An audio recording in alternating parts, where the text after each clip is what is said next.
சம்பளம் அப்படிங்கிற வார்த்தைக்கு உண்மையான அர்த்தம் என்ன தெரியுமா? அதே மாதிரி சேலரி அப்படிங்கிற வார்த்தைக்கு நீங்க நினைக்காத அர்த்தம் ஒண்ணு இருக்கு. அந்த காலத்துல எல்லாம் பண்டமாற்று முறை இருந்துச்சு அப்படிங்கிறது உங்க எல்லாருக்கும் தெரிஞ்சிருக்கும். அதாவது பணத்துக்கு பதிலா பொருளை கொடுத்து பொருளை வாங்கிக்கிறது. பண்டைய ரோமானிய பேரரசுல பாத்தீங்கன்னா வீரர்களுக்கு ஊதியம் கொடுக்கும் போது அந்த ஊதியத்தோட ஒரு பகுதியா உப்புக்கு அப்படின்னு அலவன்ஸ் எல்லாம் கொடுப்பாங்களாம். அல்லது முழு ஊதியத்தையுமே உப்பாவே கொடுத்திருக்காங்க. ஏன்னா அந்த காலத்துல உப்பு அப்படிங்கிறது ரொம்ப ரொம்ப மதிப்பு மிக்க பொருளா இருந்திருக்கு. ஒயிட் கோல்ட் அப்படின்னு கூட அழைச்சிருக்காங்க.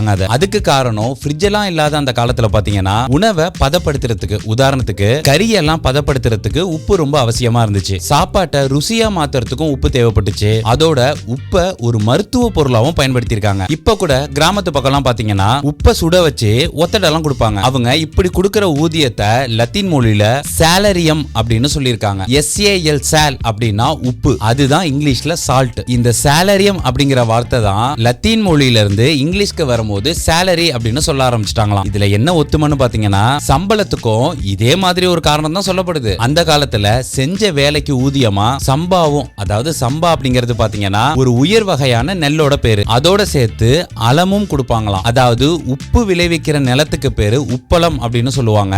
இந்த இடத்துல அலம் அப்படிங்கிற சொல்லு உப்பை குறிக்குதான். இப்படி ஊதியமா சம்பாவும் அலமும் வாங்கறத தான் பின்னாடி, அதாவது நெல்லையும் உப்பையும் வாங்கறத தான் பின்னாடி சம்பளம் அப்படிங்கிற வார்த்தையா மாறிடுச்சு அப்படின்னு சொல்றாங்க. இது பத்தின உங்களுடைய கருத்துக்களை கமெண்ட்ல பதிவு பண்ணுங்க. மேலும் இது போன்ற வீடியோக்களுக்கு தமிழ் குரு சேனலை சப்ஸ்கிரைப் பண்ணிக்கங்க.